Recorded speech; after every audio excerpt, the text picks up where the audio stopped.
waa soo dhaweynta musharax cabdiqaadir nuurki Emoy oo sharaxan xilka xildhibaanimo ee waqooyiga Wajeer isagoo si diiran loogu soo dhaweeyay bartamaha magaalada. shacab aad u tiro badan ayaa uga hortageen gagida diyaaradaha magaalada Wajeer. yo Emoy argate wadamsaneti tuladuna ormata bultuma bonge wajiano tishuma ormata bultuma bonge wajiano tishuma.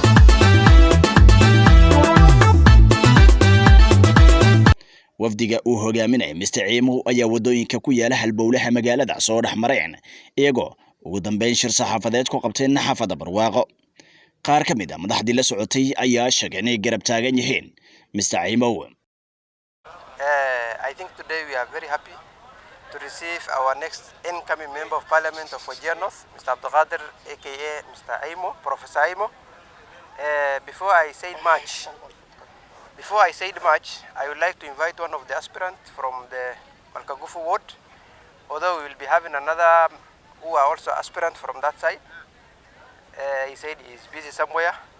He's the sitting MCA of Malkagufu, but now since he is absent, one of the aspirants who is here will give him a chance. He say a word, and today we know we are not politicking. We are doing. We are welcoming the honourable member. And we are welcoming him back to Wajeer, and then our grand rally for the campaign will be tomorrow officially. Wajeer yoya, bola Barwaaqo yoya, afaan booranadu bada, akmali hasani abdani, war bola Barwaaqo, karnu gabatani, kamweshuma Emoy dhiyeesitan. Waana soo diiramkan akisa wasbaatani har dhaantani dibisne yedno, hiini kionjo. Insha Allah kesho malka buna mambo itakuwa huko. Nawaomba vile mmejitokeza mkuja kwa wengi kesho tumukaribishe mheshimiwa Emoy. Lakini leo ni launching ama kuonyesha manifesto yake mheshimiwa Emoy ambaye aliweza kunialika na nimejoin rally yake na nimejoin team yake. Kwa wale watu wanafikiria niko upande mwingine, mimi sio mtu ya kuruka upande moja ama mbili. Kwa hivyo nimeamua ya kwamba nikuwe na yeye, tukue kwa party moja na tutembee hadi mwisho. Ile kitu muhimu ni katika Northern Kenya, mnajua kuna kitu inaitwa negotiated democracy. Hiyo itakuja, tutaendelea kuongea kwa sababu mwenzangu hapa tunasimama ward moja na tutaongea na yeye. Kwa sababu mimi na yeye sio lazima sisi wawili wote tupate. Mtu mmoja tu ndio atapata. Kwa hivyo ile kitu muhimu ni watu kuwa pamoja na kutembea kama ndugu pamoja. Competition haimaanishi ya kwamba kuna wadui. Kwa hivyo wale watu wanafikiri wanaona bona mimi natembea na huyu na mimi ni competitor yangu, mjue ya kwamba sisi ni ndugu na tutaongea na tutahakikisha ya kwamba tubaki na mtu mmoja. Na tutatembea na Emoy hadi mwisho. Kwa hivyo ile kitu tunawaomba vile mmejitokeza leo muendelee hivyo, na ile kila mtu atafute mwenzake. Ile mtu jana mlikuwa pamoja, leo tafuta. Usiseme huyu ako upande mwingine muache. Here in Wajeer we had one which was put into test in 2013. It came out to be a successful, you see, lineup through that negotiated democracy. In 2017, it was tested. You can all remember. It came up with one by the name Honorable Gas. We don't know what happened. At one point, you know, jamii moja inaanza kitu in a test, and then somehow, somewhere on the way, it was renegotiated again. The word renegotiation came up here again. Now, I am sure, as far as that community is concerned, which was one time taking the lead of the politics of this county, wamekwama ndani, si ndio? Here comes a political opportune moment where another community has to try its negotiated democracy, and that community happens to be the Ajuran community of Wajeer North and Wajeer West and the entire Wajeer County. So therefore, we want really to be given this space so that you test also our negotiated democracy skills. And I am sure from our history, the Ajuran community will not renegotiate. We will only negotiate together with other communities. Mr. Emoy ayaa ka hadlay waxyaabaha uu qaban doono shacabka waqooyiga Wajeer haddii uu ku guuleysto xilka xildhibaanimo ee waqooyiga Wajeer, isagoo sheegay inuu diiradda saari doono dhanka waxbarashada. I have 5 main point agenda ambazo iko kwa manifesto yangu. Ya kwanza ni education. Vile tunavyojua standard ya education katika Wajeer North imeenda chini sana.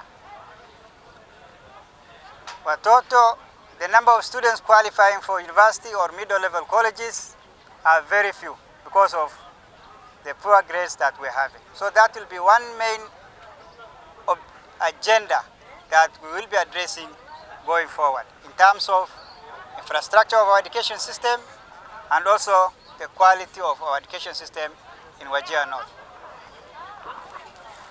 Secondly, the land.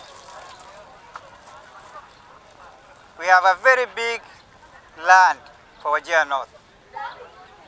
And you know very well, our economic activity for that region is livestock. But the land is not rightly utilized. So going forward, we want to ensure that our land is utilized, both for livestock keeping and for agriculture as well. And the way we keep our livestock have really gone down because of no controls in terms of how people graze their livestock. So tutakuwa na ile system ya zamani ambayo wananchi inakontroliwa wakati wa ukame, wakati hakuna mvua, vile wananchi watakuwa wanaweka mifugo yao. Ya tatu is livelihood. We have to ensure that the enablers of livelihood, that is water, health, and infrastructure, the road is rightly addressed. Because right now, our health system is totally down. We have only one medical facility that can now, in the whole constituency, where even minor operations can be done. That's only Bute. The rest of the area, the rest of the sub-county like Buna, like Korondile, are completely down.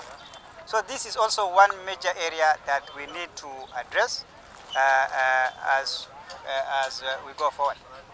On the issue of water, of course we have made a lot of strive in terms of water for that area. We have done a lot of boreholes, but also more needs to be done. And this is what we need to address. You know very well, we have Bute Dam, Bute Mega Dam that's upcoming, and that will resolve water shortages in most of the towns in Wajeer North. But we also want to ensure the water from Bute Dam is also used for economic activity like agriculture. Then lastly is the taking care of our vulnerable groups, women, youth, people with disability. These are people who have been ignored completely in our society. We have so many youth who are jobless. We have so many women who are jobless or they are not doing much of economic activity. And these are the group we are targeting to uplift their economic standard. So we will make sure we have right policies. Of course, the government already have serious policies in place to address the issues of women, the issue of youth, through youth fund, through women fund. But the uptake is very low in Wajeer North. So we'll make sure the uptake on these programs is enhanced by working closely with these other government institutions. Then there's the issue of community systems. We have seen how low people have gone in terms of respect for rule of law and also community systems. So we'll make sure we strengthen the Sultanate. We are going to strengthen the Sultanate so that it is able to solve most of the community issues without any biasness and without actually even referring to some of the legal system. So we'll ensure we support our grassroots elders so that community issues are settled at that level. si kastaba maalinta berrito ayaa lagu wadaa inuu gaaro deegaanada waqooyiga Wajeer isagoo xaflad ku dhigi doono magaalada Buuna.